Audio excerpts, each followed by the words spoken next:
the objective of this class is to enable reading of the shlok, to understand the meaning of the shlok, and to help understand the basic philosophy of Gita.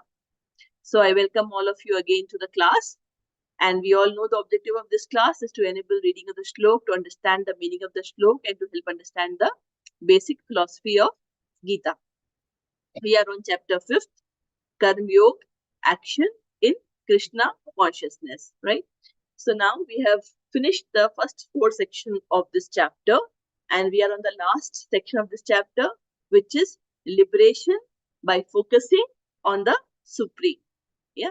So now let us summarize what we have learned till now. So the chapter started with Arjun's question, right?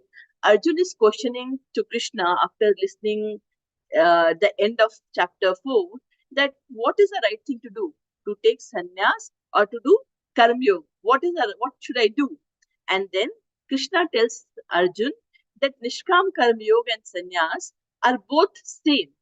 But for Arjun, working is better because premature renunciation is distressful. He is still not really ready for renunciation.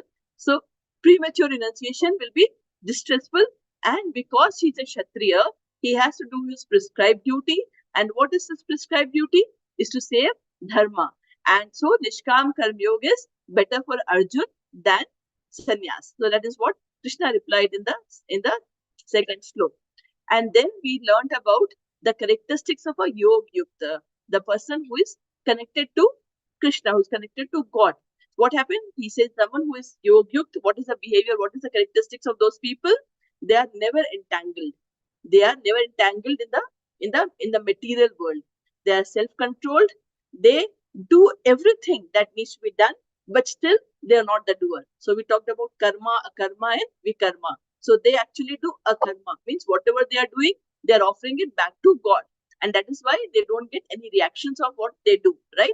And then they work for the Supreme without detachment. With detachment, they work for the Supreme, but it is all with detachment. That is why the reactions don't come to them. And then everything is they're seeking purification. And in the end, Krishna says, by doing that, what happens? They get unprecedented peace. They don't only get peace, they get unprecedented peace. That is, they get transcendental peace. Last class, we talked about the 3 doers. It was a very interesting class. I hope you all enjoyed the class. The class was about the doers. We know in our life, a lot of things happen. And we wonder, why so? And who's the doer? Yeah, that is a natural question that comes to our mind. Yeah. So we talked about the entire process of how actually who are the doers, what really happened. In the 3rd chapter of Bhagavad Gita, Krishna had told Prakriti, he has said that it is the modes of material nature. It's the material nature and the modes of material nature which is actually the doer. It is not everyone. It is the foolish people who think that I am the doer, but actually whatever is happening is by the material nature, and that is because of modes in which we are. And we talked about the soul. As soon as the soul enters this material world, it gets conditioned, and it gets conditioned by the 3 modes of material nature. What are the 3 modes of material nature? It is ignorance, passion, and goodness, which is sattvic, rajasic, and tamasic. Right? These are the 3 modes we get conditioned, and that is why we get conditioned by that modes. It is because of our karmas, and because we get conditioned by those modes, accordingly our behaviors are, right? But the question is, if it is all fixed, then why then we can't change. The thing is, yes, it is the soul is given a free will to choose. It's definitely the karma plays a very important role, but it is the soul which actually is the doer. Who is the main doer? It is the soul. Why the soul is the main doer? Because everything starts by the desire of the soul. Everything starts by the desire of the soul. Although the soul is not directly doing, but because the soul has desired, now the Paramatma, the Lord sitting in the heart, super soul, it may not agree to the desire.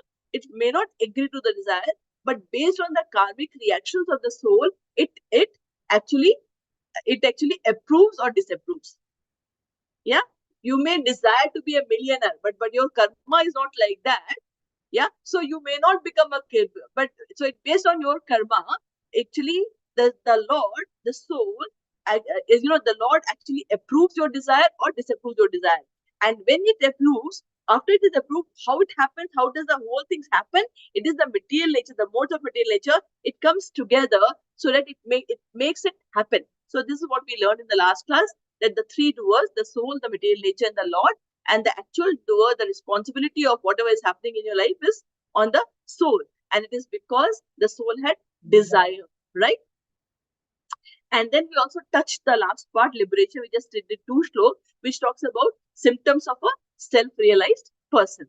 Now today we'll start with the next shlok, so 5.19 onwards. Let's read the shlok together. Ihaive tarjitah sargo येषां साम्ये स्थितं मनः निर्दोषं हि समं ब्रह्म तस्मात् ब्रह्मणि ते स्थिताः इहैव तर्जितः सर्गो येषां साम्ये स्थितं मनः निर्दोषं हि समं ब्रह्म तस्मात् ब्रह्मणि ते स्थिताः. So here Krishna says that Yesham Samye Sthitam Mana. Yesham is for those, Samye is sameness, equanimity. It isn't equanimity, it is sameness. Sthitam Mana. Mana is mind. Whose minds are situated in sameness or equanimity. Iham Terjita Sargo. They in this life itself has won. What have they won over? Sargo. Sargo is creation, the cycle of birth and death. They are whose mind is actually in sameness and equanimity. They have already won over the cycle of birth and death. Nirdosham hi samam brahma. They are nirdosham, they are flawless, just like Brahm. They are flawless like Brahm. Tasmat Brahmani Testa, and they are situated in Brahm. Yeah, let's read the English before we read. Mataji, please. Ihaiva tarjita sargo yesham samye sthitam manah निर्दोषम ही समम ब्रह्म तस्मात् ब्रह्मणि ते स्थिता. Let's read the English meaning. Those whose minds are established in sameness and equanimity have already conquered the conditions of birth and death. They are flawless like Brahm. And thus they are already situated in Brahm. So here the Krishna, we are talking about the liberated people. We are talking about the symptoms of a liberated people, right? That's a topic that we are talking about now. Now, when a person, so in the material realm, what happens? You can know when the person is in material realm, they will identify themselves with the body. The soul identifies with the body, right? And in the spiritual realm, when will it reach the spiritual realm? When the soul has understood that body is different and soul is different, right? So when the soul is recognizing itself with the body, it means it is a material realm. What happens? It is actually stuck in dualities. It is stuck in dualities. What is the meaning of duality? Duality means it will keep on facing what? It will keep on facing happiness and distress. Yeah, fame and infamy, honor and dishonor, heat and cold. So the life is full of dualities. Life is not always happiness, always distress. No. When when one person who is actually attached to the bodily concept, it means it is the material realm of material realm. Then the life is full of dualities. Yeah, it will be happiness, distress. And when in the 8th and 9th chapter, what we learned that for a liberated person, what happens? They know that they can very well see that the soul is different and the body is different. They know that they are sitting inside the body as a cage. We talked about the city of 9 gates, and they're sitting inside, and they know that the body reactions will happen, and they're sitting and watching, and they know who they are. They are basically a part and parcel of Krishna, and they know their duty is basically to work for surrender for Krishna. Yeah, that is there. So, but when you get to spiritual realm, then what happens? When will you get to spiritual realm? Only when your mind is fully controlled. In your mind is fully controlled. And then you will be established in sameness. It is no more duality. It is always sameness and equanimity, right? So now let us go to the next sloka. In the 6th chapter, the 6th sloka. We'll go to the 6th chapter, 6th sloka. Let's see what Krishna says about mind control. 6th chapter, 6th sloka. Krishna says, yeah, let's read. Bandhuratmanmadastasya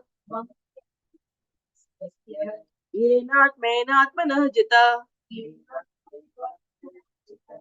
अनात्मनस्तु शत्रुत्वे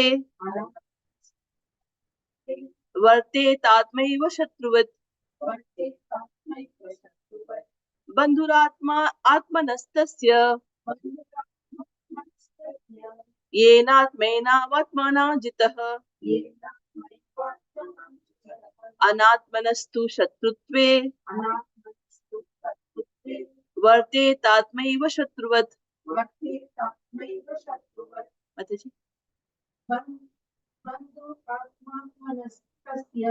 बन्धुरात्मात्मनस्तस्य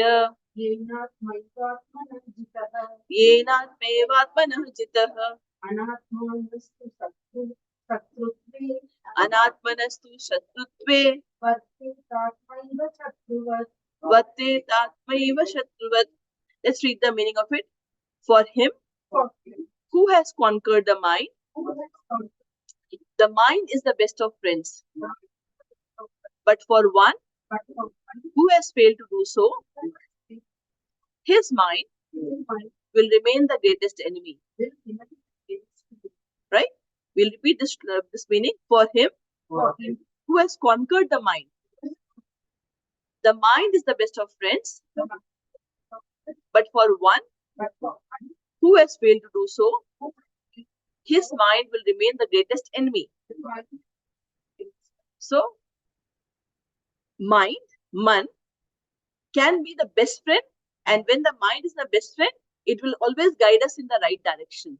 And a controlled mind is the best friend. An uncontrolled mind is basically the greatest enemy, because it will always take you to the wrong direction. Think about a small child. Yeah, when a small child goes to the market, he wants everything from the market, right? When he's going with the parents, any shop he stops, he wants this in the shop, whether he needs it or not. Because he goes to the next shop, he wants this in the shop, he goes this in the shop, and and what does the parents do? Do they buy everything for the child? They are very particular. They know what to buy, and they will although the child may do a lot of jid or whatever you call, the parent very well know what to give, what not to give. But there could be a parents they'll give whatever the child is asking for. Yeah. So what will happen? The parent who has actually controlled the child, knowing very well what is right for the child and allowed only that to be given, then what is happening? The child has understood the control. The parents have taught the child how to control, what control means, and the child has learned no. Right? The child has understood the meaning of no. So what will happen? The child will not be spoiled, and when the child is going, so what will happen later when the child grows, will not face challenges in life, because the life is not always a better process. You will have yes and no in your life, right? But if the child is not, the parents have always fulfilled all the desires of the child, what will happen? The child has got spoiled, will not understand what is no, and whenever the child faces this situation of saying no, the child will actually break down and will not understand what to do, and actually will be, the child may face a lot of challenges in life, right? Our mind is just like a child. Our mind is just like a child. It always demands things. It always have desires. I need this, I need that, I need this, I need this dress, I need that one. The mind always has desire. We'll need this thing one time. Now, if we don't tame our mind, if we agree to all the desires the mind puts forward, what will happen? I want to do this, let me go and do that. I want to do this, what will happen? you are making your mind untamed. And when it is an untamed mind, you are going to be in a lot of problems. Yeah. So it's very, very important to tame the mind. And when the mind gets tamed, how will you tame the mind? You have to control the desires. What is the process to follow that? When you chant the name of the God, the vrats that we do, the study, when we do our lot of the practices, the vrats that we do in our life, what are we doing? We are actually taming ourselves by those austerities that we are doing. Okay, I'm going to fast today. Not that you are not feeling hungry. It's a feeling hungry time. You will feel hungry. But when you are not eating and letting the belly know that no, I will not eat today, you are actually taming your belly to control. Yeah. So the different austerities that we have, different vratas that we have in our life, that is actually teaching us to control our senses. That is teaching us to control our senses. And the more we learn to control our senses, and mind is the king of all senses. It is actually doing it. If we don't do that, what will happen? So when we control our senses, slowly we'll know that how we'll actually move forward in the spiritual path. We'll actually start learning to control, and when we start learning to control, we are actually moving forward in the spiritual path, right? Yeah. So this is what Krishna says in the 6th chapter, 6th control. That is the meaning that mind is the best of friends, but when you don't let control the mind, it is your greatest enemy, because it will let you do what you want to do, and actually it will be like a spoiled child. That we can understand, right?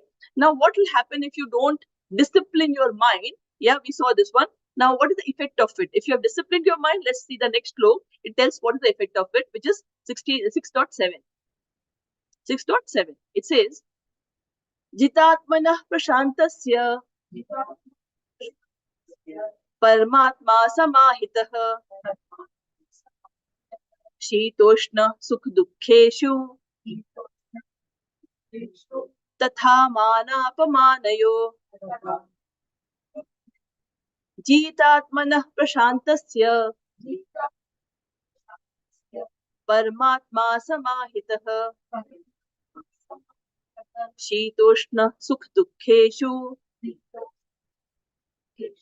तथा मानापमानयो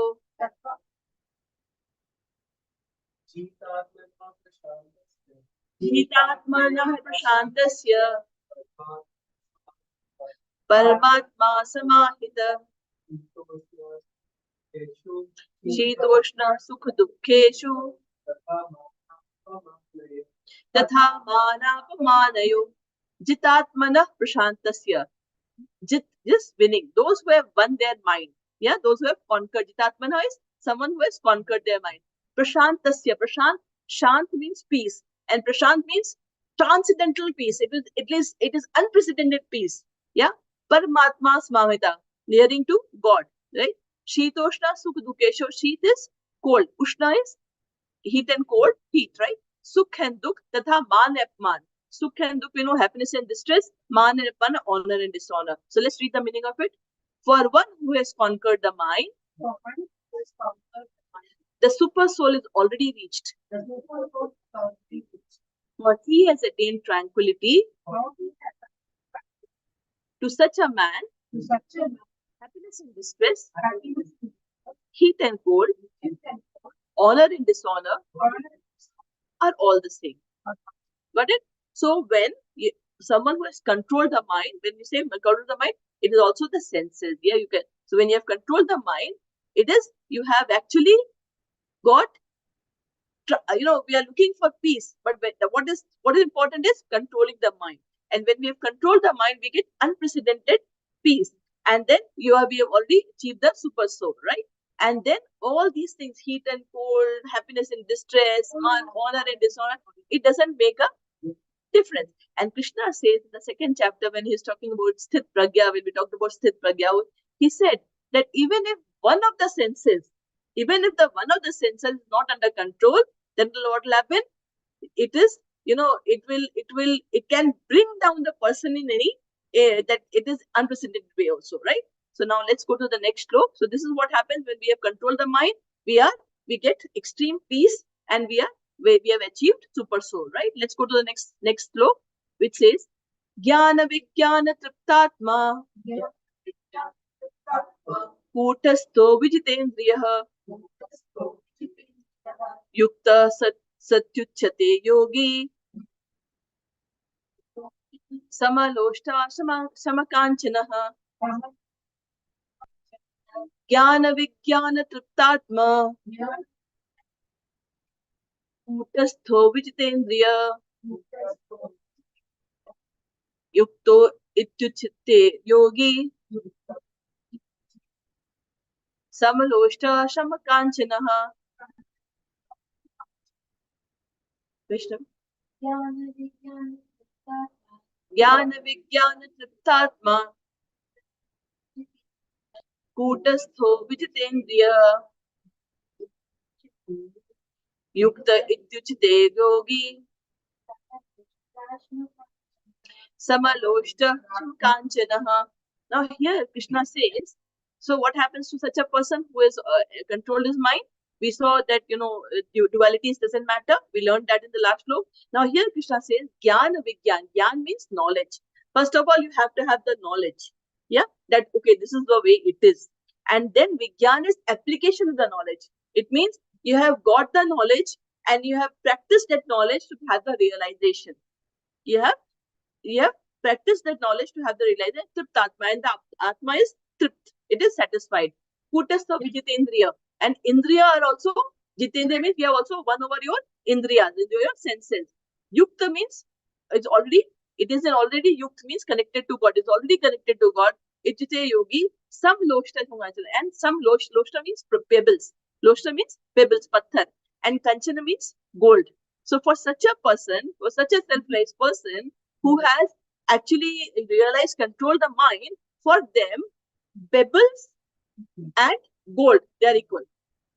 They are equal. They the same for them. Yeah, because it doesn't desire those things. It knows that both are equal to patthar, right? So let's read the meaning of it.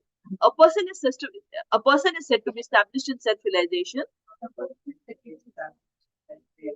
and is called a yogi when he is fully satisfied by virtue of acquired knowledge and realization. Such a person is situated in transcendence and is self-controlled. He sees everything, whether it be pebbles, stones, or gold, as the same. So these are the characteristics of a person who has controlled his mind and senses, right? Let's go to the next slok, which is again we are reading the 19th slok, and this is the 18th slok that we read in the last class. It says, Vidya Vinay Sampanne Brahmane Gavihastini Shuni Chaiva Shapake Cha Pandita Samadarshinaha. Is the 18th slok of the fifth chapter. Vidya Vinay Sampanne Brahmane Gavihastini Shuni Chaiva Shapake Cha Pandita Samadarshinaha.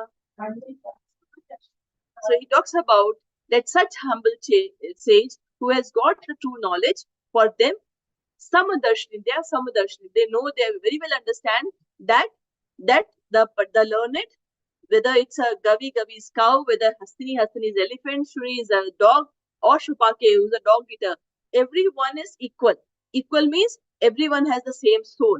In everyone's heart there is super soul, there's Lord residing. So they become Samdarshini, right? That is the meaning of that. Now we go back to the 19th slok again, where we read that those whose minds are established in sameness and equanimity have already conquered the conditions of birth and death. They are flawless like Brahma, and thus they are already situated in Brahma, right? So we understood that what is the meaning of sameness and equanimity? How are they achieving? They are achieving by control of their mind, by control of their mind and senses. Yeah. And how can we do that? By chanting, by listening about God, by following various austerities that we do. By doing all these things, we actually start controlling our senses. And when we control our senses, we actually move forward in the spiritual path. Yeah. Now here I'll tell you a story about from Bhagavatam, and that story is about Parikshit Maharaj. We all know who is Parikshit Maharaj. He is the son of he is the son of Abhimanyu, and who is Abhimanyu? Son of Arjun, right? So Parikshit Maharaj is the son of Abhimanyu, and he was saved by Krishna when he was in Abhimanyu's wife Uttara's womb. Yeah, at that time Krishna had gone inside the womb and had saved Parikshit Maharaj, and then he became the ruler of the entire earth. And what happened? Parikshit Maharaj was a great king, and once he went to for he went to forest for hunting, and then he was very very thirsty. When he was very thirsty, what happened? He actually went to a ashram, and there it was the ashram of Shamik Rishi. It was the ashram of Shamik Rishi, and Shamik Rishi was actually in meditation. He did not even realize that Maharaj has come because he was in transcendence. He was in meditation, and although Parishit Maharaj was a great devotee, it was by the Lord's arrangement he lost his temper. He was extremely, he lost his temper. And what he did, there was a dead snake which was lying there. He picked that snake and in anger, he actually threw over the stage. And the snake came and was on his neck. Shamik, and he left from there. Shamik Rishi's son, who was Shringi, he was playing in the river with his friends, and he came to know about this incident happening in the ashram. And he immediately cursed there to Parikshit Maharaj that whoever has done this, in next 7 days he will die. And he came running to the ashram. Now Shamik Rishi, when he came and he listened to this, and he heard that it was Parikshit Maharaj who had come and who did this, he actually uh, got very angry on his son, because Parikshit Maharaj was the greatest of king, and he said, "How could you do this to a greatest Maharaj?"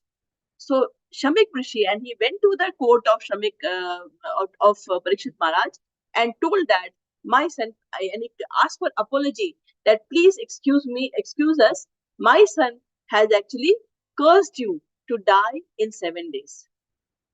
You die in 7 days. And Parikshit Maharaj also took it because he knew he had done that mistake. It was all by God's arrangement, because this is how was the story that Bhagavatam started.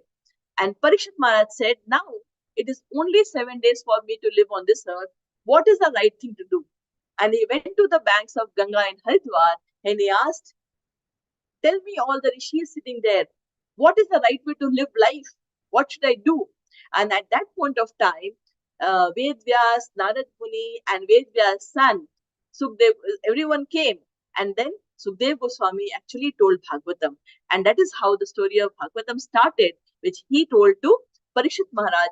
And 7 days, although he got angry because he was thirsty, and he put the snake on Shamik's Rishi's neck, for 7 days and 7 nights non-stop, Parikshit Maharaj listened to Bhagavatam that was being spoken non-stop, and it was also being listened by Vyasadev, written by Vyasadev, but spoken by Sukdev, and by also listening there was Vyasadev as well as Narad Muni from there, and listening to that, and that is how. So basically, God wanted all of us to listen to Bhagavatam, which is what is the right way to live, if to live in this earth.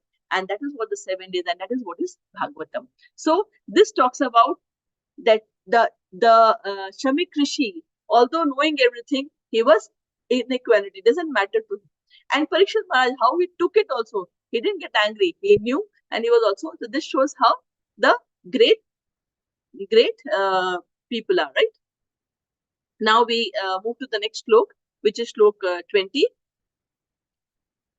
Na prahishyet priyam aprapya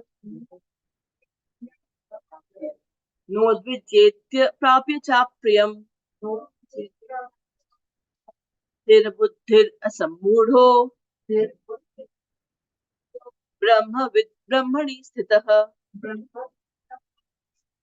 न प्रहिष्येत् प्रियं प्राप्य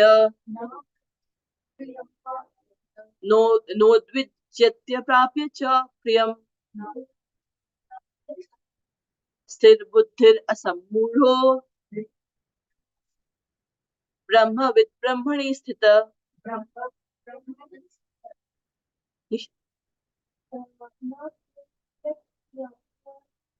Prapya. Na prahashchit priyam prapya. Nodvichyet prapya cha priyam. Sthir buddhir asamudho. Brahma with Brahmani sthita. So here it continues about the characteristics of a liberated person, right? Na prihashit priya papya.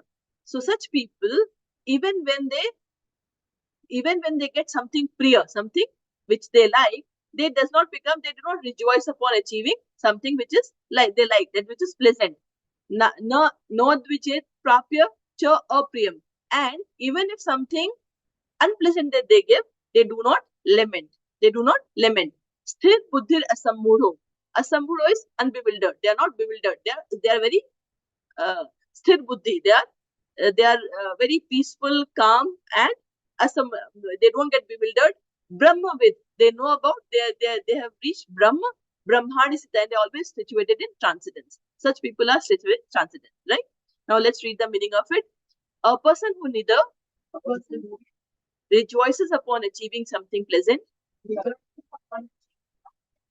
nor laments upon obtaining something unpleasant,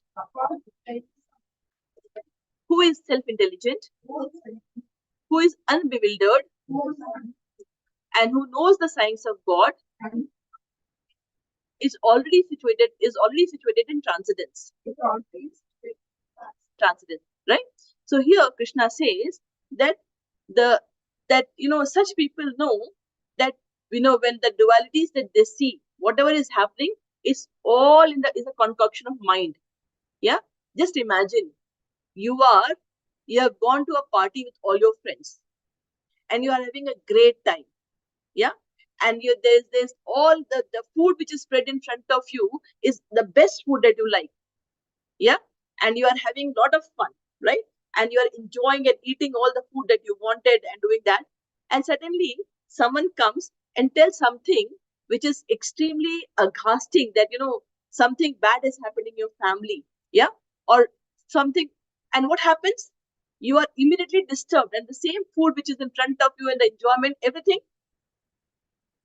So it is in your mind. The good and bad is in your mind, what you heard. So something which you are enjoying and having fun, yeah, everything remains same, but there's a change in your mind, in your mental status, because nothing else has changed. It is only in your mind. It has heard something which has switched you off, and the entire environment which had been so pleasing and you were enjoying, and the food that you had been enjoying, had suddenly become useless. I mean, it doesn't give you the same fun or joy again. Yeah, so everything gets controlled by your mind. If the mind, even if you hear something which is totally unpleasant and still you can remain same and be in the sameness, then you have a controlled mind, right? So everything happens, whatever is happening is a concoction of our mind. By mind, it is the mind that tells us. So if we can control the mind, we can always be happy, because nothing can impact us, because it is we let our mind loose and allow things to get impacted to us. That's why we feel happy and unhappy. So things happen in our mind. The mind is the most important thing to be controlled, right? So now I'll tell you the story of Ram. Yeah. So we know that the the God, when they take avatar, they come to this world. They come not only to reestablish dharma and kill the demons, but also to teach all of us lessons. To teach all of us lessons. Now, when Ram came here on this earth and he was enacting as a normal human being, as Ram, a son of Dashrath. So now let's look at the story of Ram. So what happened? Ram was a blue-eyed guy and a blue-eyed boy of not only Dashrath but the entire Ayodhya. Everyone used to love Lord Ram, and everyone knew that Ram is going to be the king. Everyone wanted Ram to be the king because everyone loved Ram. Yeah, he was the favorite among all the queens, all the people of Ayodhya. Yeah, and then what happened? Dashrath was, we all know that, Dashrath wanted to crown Ram as a crown prince. He wanted to crown, make him the crown prince. And but at that point of time, Bharat and Shatrughan had gone to they were away, because of which he was waiting. But then Maharaj Dashrath, he kept on having some inauspicious signs. So he decided that he will not wait for Bharat and Shatrughan to come, but he'll declare Ram as the crowned prince. Right? That's what happened. Yeah. And that point of time, when this was happening, what happened? Mantra, who was the servant of Kaikeyi, she came to Kaikeyi and said, "No, this is extremely wrong. That's happening. How can Ram become the crown prince? That is to be your son, Bharat. How are you allowing that to happen?" And Kaikeyi said, "For me, Ram and Bharat are same. It doesn't matter to me because I love Ram, and Ram actually deserves to be the king as Bharat." And Mantra kept on preaching and teaching and telling her that no, this is wrong. It is totally unjust towards you. And you have got two boons to ask from Raja Dashrath. Why are you not using these boons now? Yeah. And Kaikeyi, and this shows, see, and Kaikeyi, after in the association of Mantra, actually changed her mind, actually changed her stand that no, she would use both her boons she has and ask for that Bharat to be the king. So this shows how association can change a person. Although Queen Kaikeyi was totally in favor of Ram in all the time to become the king, but then because of association of Mantra, who was again because of the Lord's arrangement, had actually convinced Kaikeyi to do that. But association, a wrong association, can actually pull you down. Can actually pull you down. So we have to be very, very careful of the people with whom we associate. If we are with wrong association, you may be very good, but you will be pulled down. You will be pulled down. I mean, because we all are not God. We are not God. We are humans. Yeah. So we have to be very careful about the association that we choose in our life. Then what happened? Then Kaikeyi got very angry, as she became, and not angry. She was like, she became. She asked Dashrath Maharaj to come, and finally there was a, they right from evening till morning, Kaikeyi told Dashrath Maharaj that Ram cannot be the king, but it has to be Bharat, right? And listening to this, so she asked for two boons. One was that, and second was that Ram has to be sent to exile for 14 years. Now, listening to all these things, Dashrath Maharaj had lost all his senses. He was sometimes pleading to Kaikeyi, sometimes he was getting angry on Kaikeyi, sometimes he was begging Kaikeyi, sometimes he was doing all his best so that Kaikeyi should take her asks back. Yeah, but finally Kaikeyi was determined. No, I will not let this happen. And then what happened in the morning? Ram was asked to visit the room, and Dashrath was not even able to face Ram. He decided not to look even at Ram. He looked the other side, and when Ram entered, he knew that something is very wrong. And he said, "What's wrong? What mistake have I done, Father, that you are not even looking at me? Please tell me. Please tell me what have I done so wrong that you're not even ready to speak to me? Please, I would like to know that." And then Dashrath still was not able to look eye to eye to his son. And then Kaikeyi said, "Okay, listen, let me tell you, I don't think Dashrath can talk about this to you. On behalf of Dashrath, let me tell you what happened and what does he want." And then Kaikeyi started telling her the story that once what had happened, there was a war between Devtas and Demons. And in that war, what had happened? Maharaj Dashrath has actually supported Devtas, to kill the Demons. And in that war, Maharaja Dashrath had got actually injured. He had got injured. And Kaikeyi at that time had actually helped Dashrath Maharaj and had saved his life. And that point of time, Maharaja Dashrath had told, "You can take two boons from me." And she said, "Not now. I'll take it at the appropriate time." And it's those two boons which she wanted to She had asked, was asking now. And she said, you had promised me 2 boons. I want my son Bharat to be the king, and then I want Ram to go to exile for 14 years.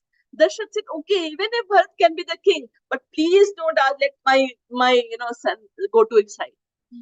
So Ram, when he heard that, he says, it's fine, it's fine. What was so great in that my father could not. I mean, I'm very sad to. I'm feeling sad to know that my father did not had faith in me. That if I hear that, I'll feel offended. It is absolutely fine. You have given the boon. You had asked for the boon. You have done your duty. My father has granted you the boon, and it is now my duty to obey that dharma. It is my dharma to obey that ask, and I am more than happy to go. And he we all know that he went for it then. Now Lakshman, who was standing at the door and listening to all those things, he became extremely angry. How can you? How can you do that? How can father do that? Do you know he's actually now it's all no, you cannot do that. And then Lakshman Ram said nothing doing. It is a duty for me to follow my dharma, and he goes. And then even Dashrath pleaded to Ram, don't go. Don't agree to this. I'm telling you, don't go. You say all the other. I will take all the reactions. He said, but he said no. It's a you have given. So he followed that. We all know that he followed that, right? So what Ram was teaching all of us, as in that avatar, as a human avatar, to us, it was a teaching to all of us that do your duty, whether it is pleasant or unpleasant. You have to follow the dharma. You have to follow the dharma, and you should not, you should not become wayward. Keep your mind controlled, right? So that is a lesson that teachings he gives to all of us. Yeah. Good. So that is another. There are multiple stories when you read Bhagavatam. Bhagavatam is full of stories. It was actually Saraswati ji. Mantra. She was sitting on the in the tongue of on mantra. Mantra was actually the form of Saraswati ji, and it was all because Ram had come to kill the demons. There has to be a reason why. Why? How can Ram go to jungle forest to kill the demons? So Saraswati ji, all the god, they had actually come. All the devtas, they had actually requested Saraswati ji to sit on the jiva of Manthara and speak such, so that this whole thing can be done, because that was the purpose of Ram. One of his purpose of coming to this earth was to kill the demons, right? So that's how it happened, right? Now we go to the next shlok number 21. Bahya sparshe swasaktatma asaktatma vindatyatmani yat sukham sa brahma yoga yuktatma sukham akshay ashnute. Bahya sparshe swasaktatma asaktatma vindatyatmani yat sukham sa brahma yoga yuktatma sukham aksham ashnute.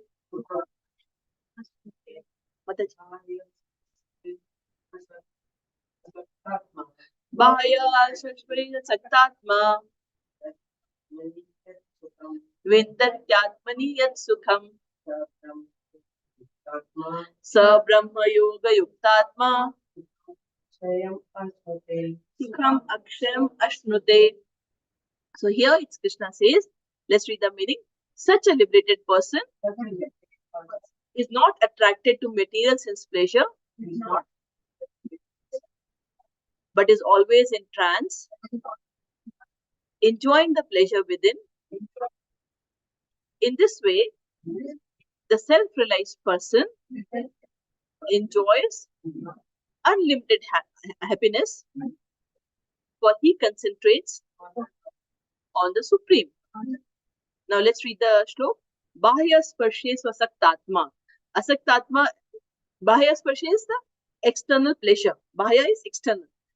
Sparsha is the senses. So when the person is asakta atma is the soul, is asakta. Asakta is not connected to the material pleasure, external material pleasure. Vindatyatmani et sukham. So what will happen? And it is always in sukh. Sa brahma yog yuktatma. And sukham akshay anushtane. And we'll get what? We'll get unprecedented sukh. Akshay means it is unlimited sukh. And Brahma Yoga means it will be connected to the Supreme. Right? So that is the meaning of the shlok. We go to the next shlok now. This was one set. We go to the next now. Shlok number 22. It's a very important shlok actually, this one, 22. Ye hi sansparshaja bhoga dukhyonaya evate adyantavanta kaunteya na te shuramate buddha. ये ही संस्पर्शजा भोगा दुःखयोनय एव ते आद्यन्तवन्त कौन्तेय न ते शूरमते बुध.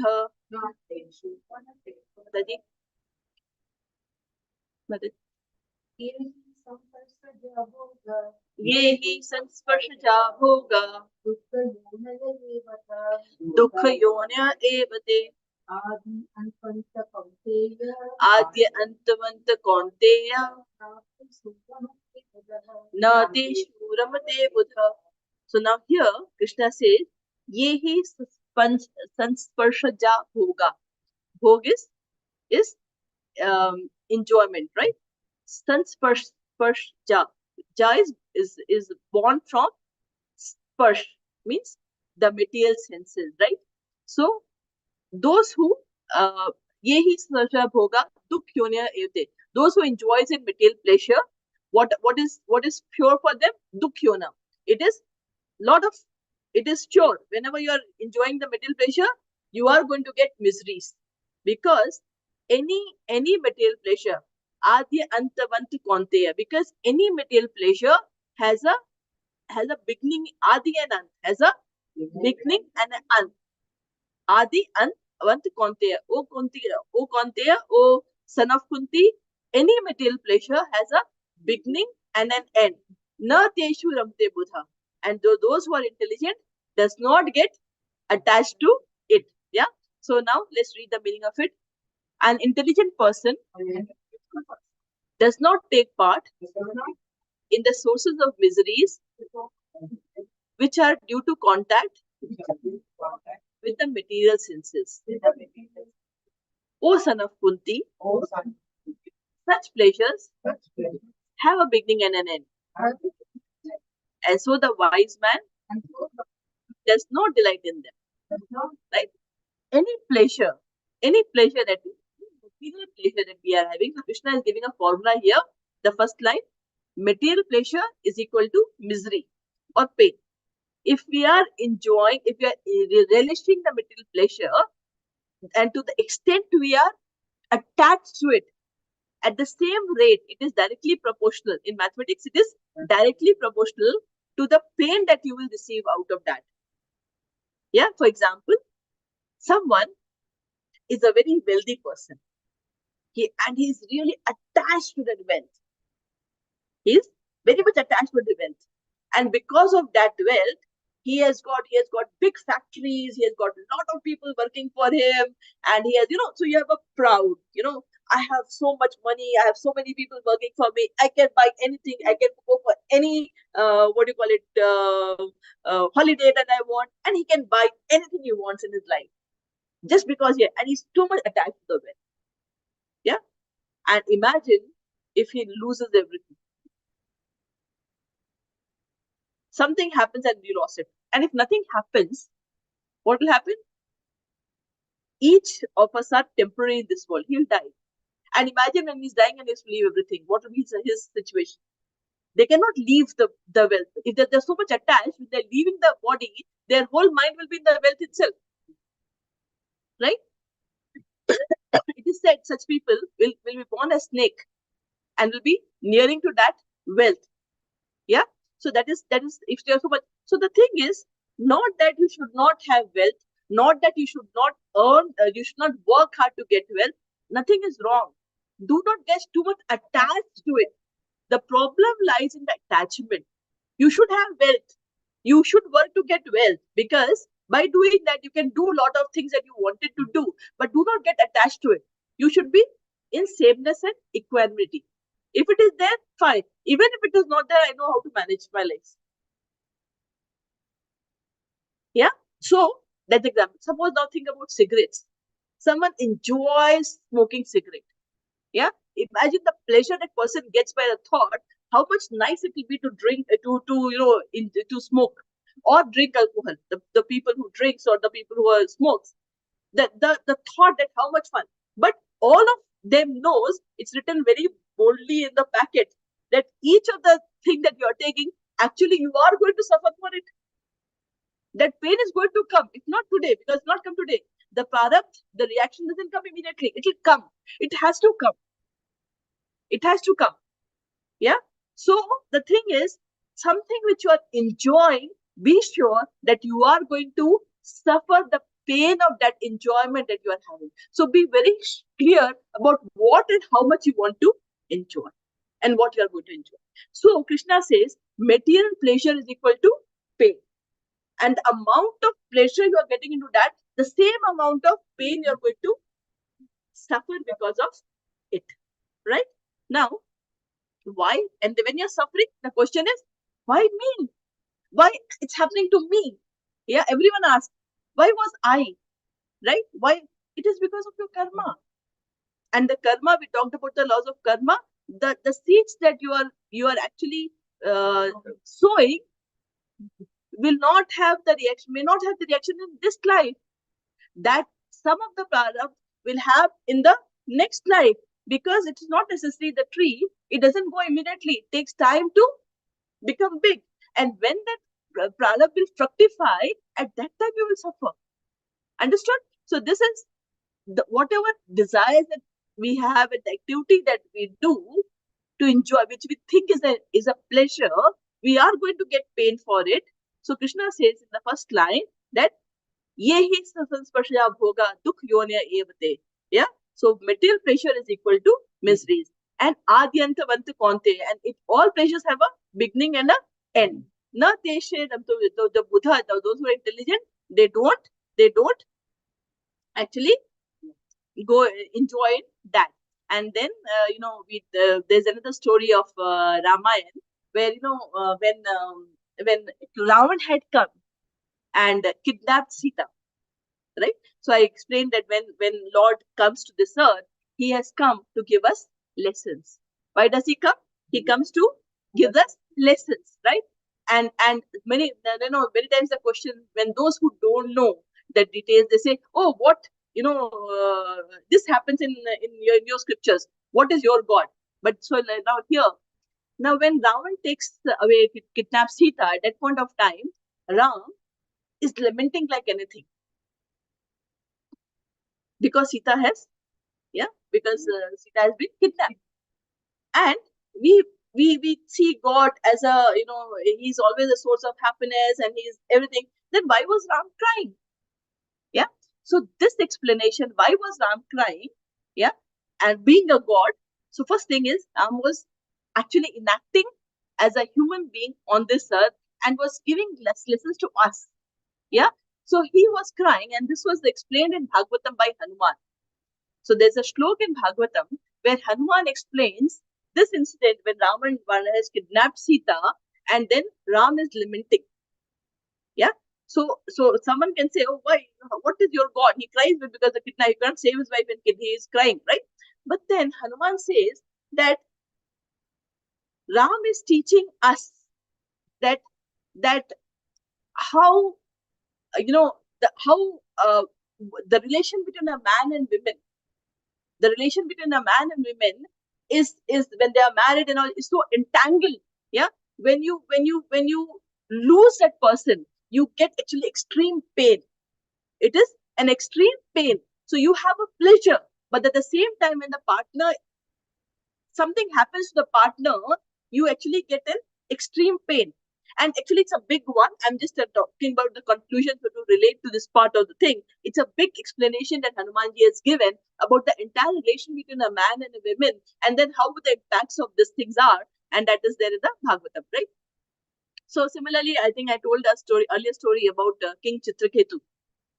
I told her this story earlier also. But the King Chitraketu, he was a great king, and he had many queens. He had everything. I mean, being a queen, you have everything at your in your in your whatever you want, you can have it, right? But what happened? He had everything, but he didn't have a son, and because he didn't have a son, he felt very incomplete. And at that point of time, although he had everything, he was not very happy. So once Angira Muni, he came to visit his kingdom, and Angira Muni said, King, I don't know why you are looking so sad. He says, Muni, you know I have everything, but can you do something to give me a son? He said, it doesn't matter. Your people are your son. He said, no, but I need a son. I want a son. And you are such a great rishi. Why don't you help me to get a son? He said, fine. So he got one yagya done, and he blessed him to have a son. And he got blessed with a son. But he says, okay, remember, any pleasure is a pain. So your son, you will have a son. He will be the cause of your pleasure. At the same time, he will be the cause of your pain. So what happened was, his elder queen had a son, and they named the son as Harsh Shok. They named the son as Harsh Shok. Now, because the son was born, he was extremely happy, and he started spending all his time with this queen and the son. And all the other princes, all the queens, they got very jealous of this queen.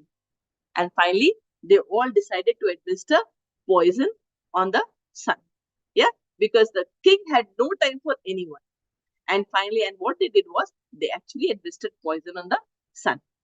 And then what happened? The child died.